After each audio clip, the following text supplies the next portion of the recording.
वो इतना ना कर पाए तो कोई बात नहीं, वो इतना तो कर पाएंगे। जहां हरियाली होगी वहां की जमीन में उर्वरकता पूरी होगी, और वहां पर जो पेड़ पौधे वनस्पतियां शाक सब्जियां, उससे शरीर को पूरा पोषण मिलेगा। और स्वामी जी इसी से जुड़ी एक रिपोर्ट आई है, आयरन आदि की डेफिशिएंसी नहीं रहेगी। इसी से जुड़ी स्वामी जी एक रिपोर्ट आई है, और ये भी राज खुला कि आखिर आपने इतनी हरी भरी दुनिया के बीच आखिर योग की दुनिया क्यों बसाई है। एक रिपोर्ट आई स्वामी जी जिसमें यह कहा गया कि हरे भरे मैदानों में पेड़ पौधों के बीच जो बच्चे खेलते हैं उनकी हड्डियां बड़ी मजबूत होती है, उनके मुकाबले जो घरों में कैद है, कंक्रीट के घर में कैद रह करके बच्चे रहते हैं, उनके मुकाबले 20 से 25% ज्यादा हड्डियां उन बच्चों की मजबूत है जो बाहर जाकर खेल रहे हैं, आउटडोर गेम्स में हिस्सा ले रहे हैं, और उनमें हड्डियों के रोग होने का खतरा जो घरों में है उनके मुकाबले 65% घट जाता है। तो स्वामी जी ये राज जो है अब जो स्टडीज में सामने आ रहा है, ये तो पहले ही आपको बताता।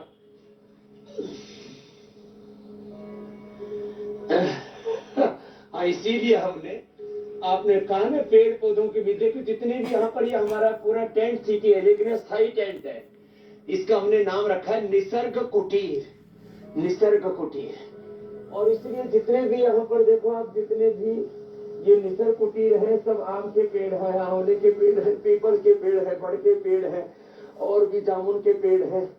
अब मकरासन, भुजंगासन, सर्वासन, मरकटासन, ये तो बहुत जरूरी है। अब इसका कारण बताता हूं। Less physical activity, lifestyle, this is the main cause, these are the main causes of all disease. तो देखो, ये अभ्यास तो हमें करना ही है। जिनको भी हड्डियों की प्रॉब्लम है, ये अभ्यास तो इजीली कर सकते हैं। मरकटासन, पवन मुक्तासन, उससे वायु भी शरीर में नहीं बढ़ेगा।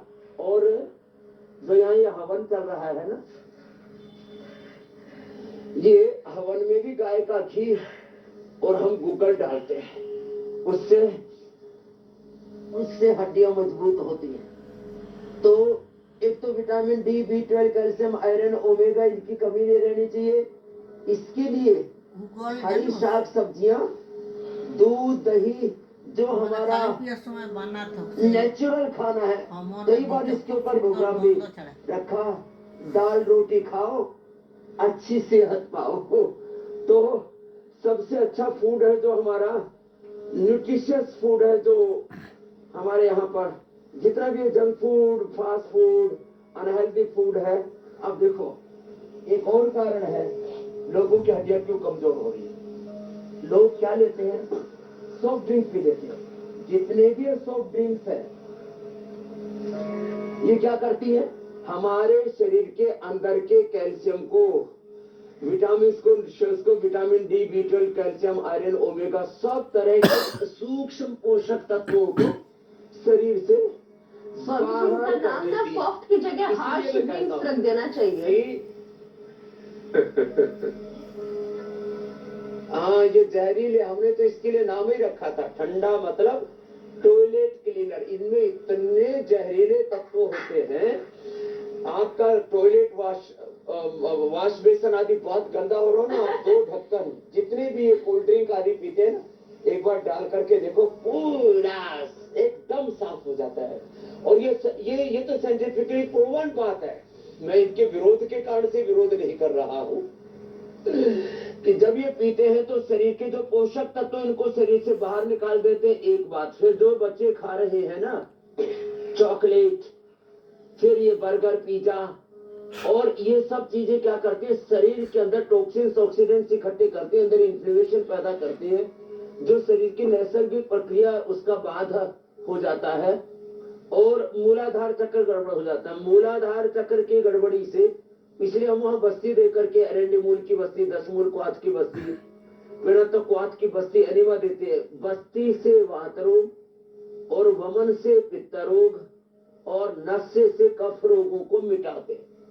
तो करने की क्या जरूरत है, फिर से हरे भरे आंगन में बच्चे खेले, दौड़ लगाए, और अपना जो नैसर्गिक खाना पीना है, सात्विक आहार है, पौष्टिक आहार है, उसको ले, और अपने भोजन में खजूर और ये गोंद, आज खजूर, गोंद अलसी के लड्डू भी बताने वाले हैं। अब शुरू में उधर दृष्टि ना जाए, इसे इसका विस्तार बाद में करने वाले हैं। ये बेहतर है, वरना सबका ध्यान नहीं तो उधर ही लगा योग रहेगा। शास्त्र की बजाय पाक शास्त्र में ही कुछ हाँ। अटक जाते हैं। हाँ। अच्छा स्वामी जी, जिस स्टडी का मैं जिक्र कर रहा था, हरियाली वाली बात की, उसके लिए ये भी कहा गया कि कम से कम अगर कोई आदमी 2 से 3 घंटा रोजाना हरियाली में बिता ले तो बहुत फायदेमंद है। स्वामी जी, एक और स्टडी आई है जो ये बताती है कि कोरोना में स्टेरॉइड लेने की वजह से लोगों की हड्डियां काफी कमजोर हुई है। सबसे ज्यादा घुटने और कूल्हा के दर्द से लोग परेशान है और अस्पतालों में भीड़ लगी है। तो स्वामी जी, हड्डियां जिनकी कमजोर हो गई है, अब फिर से क्या उनको मजबूत किया जा सकता है, और फिर अगर होगा तो कैसे होगा?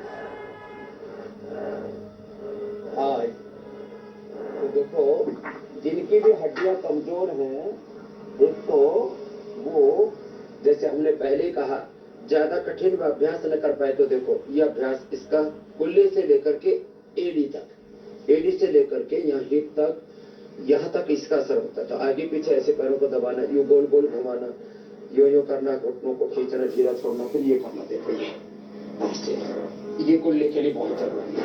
कुल्ले की हड्डी घिस रही है, एवीएन एएनए हो रहा है लोगों को अंदर, फिर हिप बोल्ट चेंज कराना पड़ रहा है। मैंने कहा हिप बोल्ट चेंज कराओ तो फिर आगे बोले घुटने चेंज, फिर बोले 33 के 33 रीढ़ की हड्डी की वर्टिब्रास को चेंज। आदमी जिएगा कैसे? ये बहुत ही खतरनाक overdose of antibiotics, overdose of steroid, biological और जितने भी सिंथेटिक ड्रग्स हैं, ये हमारी हड्डियों को कमजोर बनाते हैं। जितने भी ये कृत्रिम गैर नैसर्गिक आहार है, ये सब भी हमारी हड्डियों को कमजोर बना रहे हैं। जितने भी उत्तेजक आहार है, ये भी हमारी हड्डियों को कमजोर बना रहे हैं। अपने डाइट में लोगों को हल्दी वाला दूध, हल्दी का हलवा, नहीं तो एलोवेरा 100 ग्राम पूरा का पूरा ही ले लें, गुद्दे की भी काट दो, अलग से काटने की जरूरत नहीं। रात को उसको काट के रख दो, उसका पीला पानी निकल जाएगा। पूरा एलोवेरा 100 ग्राम, अंकुरित हल्दी, ये जो अंकुरित हल्दी हम यहाँ पर रखते हैं ना, ये तो कोई प्रदर्शनी के लिए नहीं रखते, ये सच में बहुत अच्छी होती है। अंकुरित हल्दी जो है, मेथी और मोठ और मूंग और बहुत सारी चीजें इसमें होती है, ये बड़ी जबरदस्त होती है।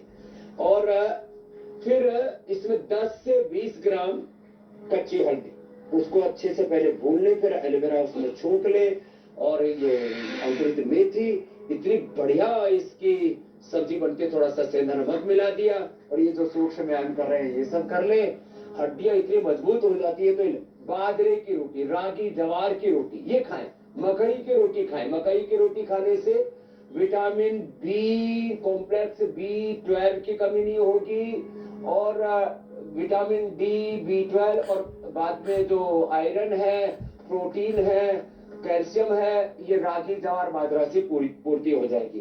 थोड़ा थोड़ा ये भी कभी कभी। चलिए, ये तो स्वामी जी अच्छी बात है। इसलिए जो मिलेट्स का सेवन है ना, बड़ा जरूरी है। और गोंद का प्रयोग किसी न किसी रूप में, आज गोंद भूनना भी सिखाएंगे। ये बात आप बिल्कुल ठीक कह रहे हैं स्वामी जी। दूध के साथ लड्डू में आज, इसलिए जैसी ये सर्दियां आती है नहीं करना चाहिए। देखो, एक तो दिसंबर, जनवरी, फरवरी में जो गोंद खाते हैं, 2-3 महीने खाया हुआ गोंद 9 महीने तक काम आता है। ऐसे ही गाजर, जो उसका जूस पी लेते हैं, गाजर और उसमें थोड़ा आंवला डाल के जूस पी लीजिए, विटामिन ए साल भर के लिए बॉडी रिजर्व कर लेता है। बचपन में खाया हुआ गोंद का लड्डू, गोंद के लड्डू हमारे खिलाए हमको। अब वो बताओ, बचपन का खाया हुआ गोंद का लड्डू 55 तक काम आ रहा है, हड्डियां मजबूत हो गई, तो हड्डियां एकदम से ऐसे ही नहीं खराब हो जाती। तो ये आपने एकदम सही कही बात। अब बात आती है सूजन की। सूजन के लिए सबसे अच्छा है पुनर्नवा। पुनर्नवादि मंडूर, पुनर्गीत भी हम दे देते हैं खाली पेट, और खाने के बाद गोक्षरादि गुग्गल, लाक्षादि गुग्गल और योगराज गुग्गल, ये हड्डियों को मजबूत कर देते हैं। वैसे तो मैं कहता हूँ दूध में थोड़ा सा हल्दी, शिलाजीत और लाक्षादि गुग्गल की 2-2 गोली खा लो सुबह शाम, दोपहर को पानी से ही ले लो, या एरेंडमूल या दशमूल या पिड़ंतकवात या एलोवेरा या गिलोय या निर्गुंडी या सहजना, मोरिंगा, किसी भी। और हाँ, एलोवेरा का तो पानी भी, एलोवेरा का जो जूस है, मैंने कहा इसको तो, इससे तो आटा गूंद करके उसको खाना चाहिए। इससे फिर हड्डियां भी मजबूत रहेंगी और शरीर में सूजन कतई नहीं आएगा। तो सूजन जिसको अंग्रेजी में इन्फ्लेमेशन बोलते हैं, आयुर्वेद में जिसको शोथ बोलते हैं, नॉर्मल भाषा में जिसको स्वेलिंग बोल देते हैं, इससे बचना है तो एक तो जब सूजन आ जाए तो दही, छाछ, नींबू, अचार, टमाटर, खट्टी चीजें, जितनी भी अनहेल्दी चीजें है ना, देखो निषिद्ध आहार में मांसाहार, बीड़ी, सिगरेट, शराब ये ही नहीं है।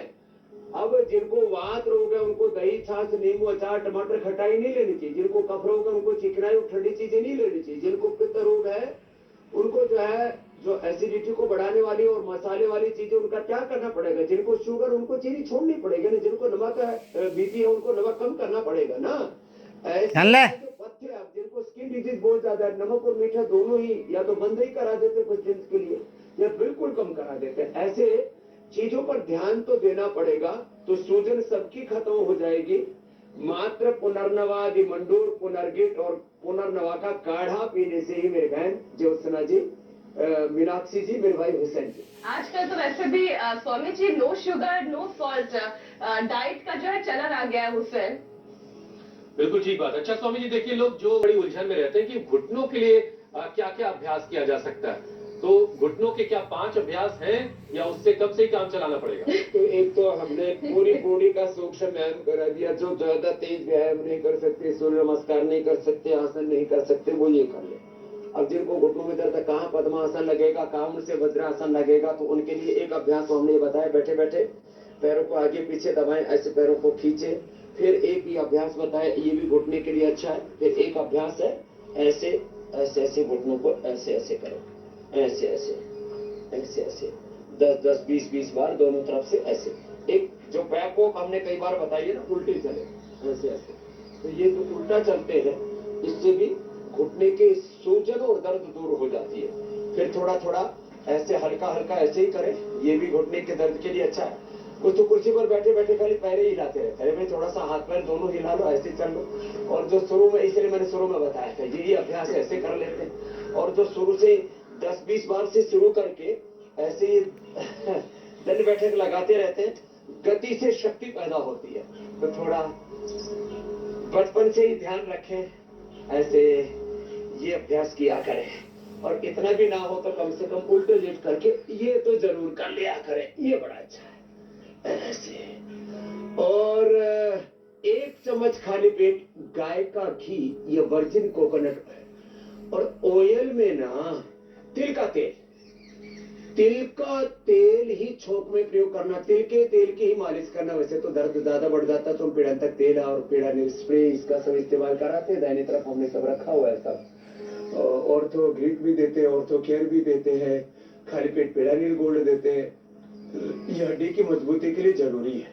लेकिन ये मकरासन तो इतना आसान है, इसमें एक साथ घुटने भी अच्छे, फेफड़े भी अच्छे, हार्ट भी अच्छा, इसमें लंबे लंबे श्वासों के साथ ऐसे करवा देते हैं। तो ये घुटने का बहुत ही साइंटिफिक व्यायाम हो गया जो अभी बताया हमने। और जब घुटने ज्यादा ही कमजोर हो जाए तो इन कार्टिलेज को रिकवर करने के लिए हमने देखा कि खाली पेट पीड़ानील गोल्ड खाने के बाद ऑर्थोग्रिड या अश्वशिला, अश्वगंधा और शिलाजीत से हमने अश्वशिला बनाया है। ये सारी औषधियां भी आज हमने इसीलिए अपने साथ में रखी हुई है कि बड़ी महत्वपूर्ण। जब दर्द ज्यादा हो जाता है ना, तब ये आंवला है ना जो हमारे देखो ऊपर लगा हुआ, इसका भी मना करते हैं हम। फिर केवल एलोवेरा लेना चाहिए जब ज्यादा दर्द हो जाए, सूजन आ जाए। और फिर जब बहुत ही ज्यादा वहां दर्द हो जाता है तो वहां कुछ जो टॉक्सिन्स है उसको निकालने के लिए जो हमारा सींगी वाला भाई देखो उधर वो सींगी लगा रखी है, ये सींगी लगवा देते हैं, लीच लगवा देते हैं।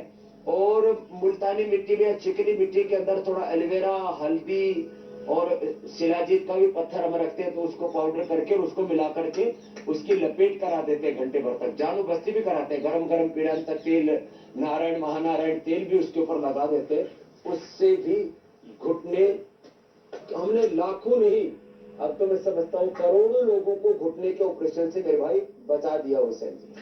अच्छा स्वामी जी देखिए, पहले 65 तक जाते जाते 60, 65, 70 तक किसी के कार्टिलेज घिस जाने की खबर आती थी।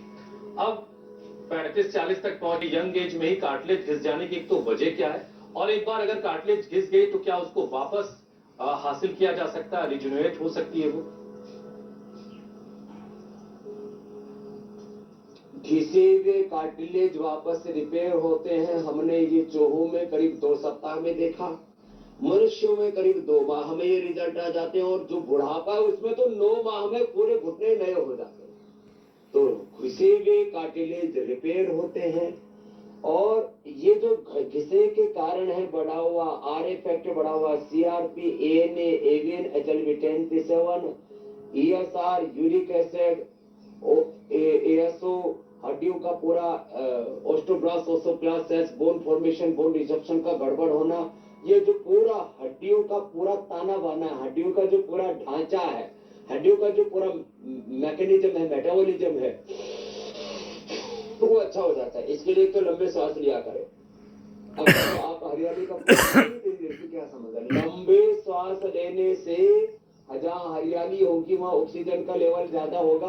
अब ऑक्सीजन में कोई कैल्शियम, आयरन, विटामिन, मिनरल्स नहीं होते, तो ऑक्सीजन जब शुद्ध ऑक्सीजन अंदर जाएगा, ऑक्सीजन कम हो जाएगा तो इन्फ्लेमेशन होगा, और ये सारे मार्कर्स बढ़ेंगे जो अभी मिलते हैं। तो ऑक्सीजन पूरा मिलता है तो सारे मार्कर्स जो अभी मैंने बताया, पेन मार्कर्स, ये नॉर्मल रहते हैं। इसलिए ऑक्सीजन पूरा जाना चाहिए। इसलिए हम बोलते रहते हैं less oxygen supply is the main cause of all disease. और फिर pollution, obesity, unhealthy lifestyle, unhealthy eating, unhealthy चीजों का देखना, सुनना, खाना, पीना, जीना, अनहेल्दी तरीके से जो लाइफ को जीते हैं ना, अनहेल्दी तरीके से जो उठते बैठते हैं, खड़े खड़े पानी पीते हैं, बैठ करके जो पानी नहीं पीते ना, उनको लगातार जो 10-20 साल तक खड़े होकर के पानी पीते हैं, उनके घुटनों में दर्द हो जाता है। लो, बातें छोटी छोटी है, इसलिए लंबे सांस लेना। अभी मैं बोल रहा था गूगल, ये गूगल, और इसमें जो वातनाशक द्रव्य है उनसे आहुति डालते हैं। गाय का घी, गूगल गाय का घी, इससे आहुति डालते हैं। इससे ये जो गूगल और गाय का घी है, जो कह रहा था गाय का घी या वर्जिन कोकोनट ऑयल या तिल का तेल 1 चम्मच सुबह खाना चाहिए। इससे हड्डियां, कार्टिलेज मजबूत रहेंगे और हड्डियों पर चमक भी पूरी रहेगी, दमक, ठसक पूरी रहेगी जिंदगी में। तो प्राणायाम बहुत जरूरी है। इसलिए जो अधिक नहीं कर पाते योगाभ्यास, उनको हम कहते हैं आप सूक्ष्म, हाथों में पैरों में बहुत ज्यादा दर्द, आर्थराइटिस भी हो गया, हाथ ऐसे करके या ऐसी,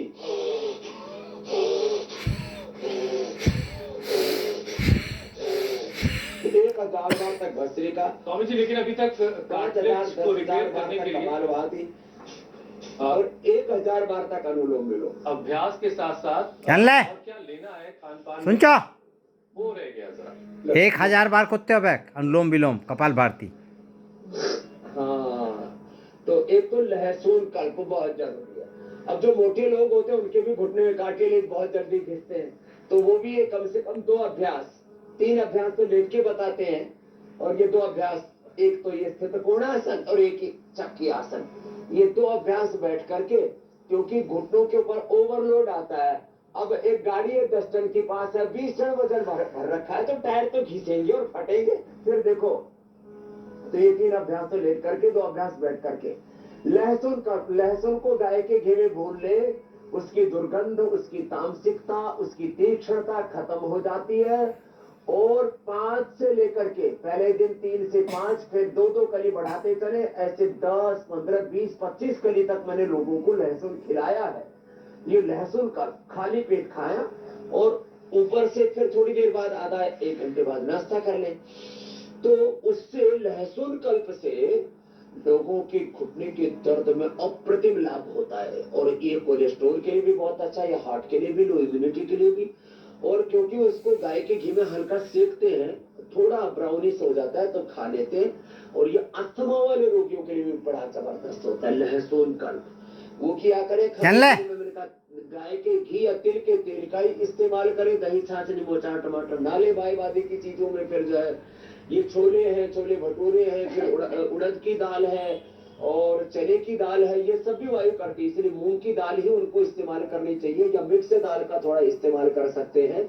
ऐसे छोटी छोटी चीजों का ध्यान रखें। खाने के 1 घंटे बाद ही पानी पिए, और 2 बार ही खाना खाएं तो बेस्ट है, सुबह 8 से 10 के बीच में और शाम को 5 से 7 के बीच में। दिन में बहुत ज्यादा भूख लगती है तो थोड़ा कोई फल खा सकते हैं। फलों में भी पपीता अच्छा है, पपीता है, अनार है, सेब है। ज्यादा खट्टे फल नहीं खाने चाहिए।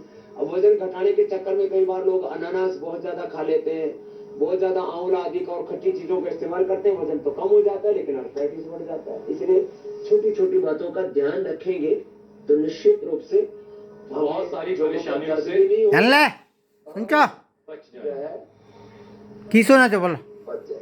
ये गोंद के लड्डू, और वो गोंद के लड्डू ना वो पूरा ऐसा 200-250 ग्राम वाला खाने की जरूरत है। छोटा सा वाला ही बता देंगे, आज खजूर के साथ बनाने वाला हूँ, उसी को खा लेंगे तो फिर किसी की हड्डियां कमजोर स्वामी जी, लड्डू बहुत हो गया है। पाक शास्त्र की तरफ जाना पड़ रहा है, इसलिए वापस मैंने जिक्र कर दिया। अब लड्डू ज्यादा हो गया स्वामी जी, तो अब जरा उसकी तैयारी कर लें। क्या कैसे बनाना है लड्डू? तो देखो, एक तो जो है ना तिल का तेल, गाय का घी भी थोड़ा सा महंगा है। तिल का तेल जो है ना उसमें ये अब देखो उबलते हुए तेल के अंदर जब ऐसे डालते हैं ना तो ये फिर ये गोंद कच्चा नहीं रहता। अब देख रहे हैं पूरा भर गया है, और ये ऐसे देखो ये पूरा तिल के तेल के अंदर, तिल का तेल हड्डियों के लिए बड़ा अच्छा है। तिल के तेल में ऐसे ये तो गोंद घोल ले, और ये गाय का घी डाल करके ना, ओ हो खजूर, खजूर हमने पूरे हिंदुस्तान को उपलब्ध करा दिया है। बहुत खजूर रखा है कई तरह का। खजूर को अच्छे से गाय के घी में भून लिया।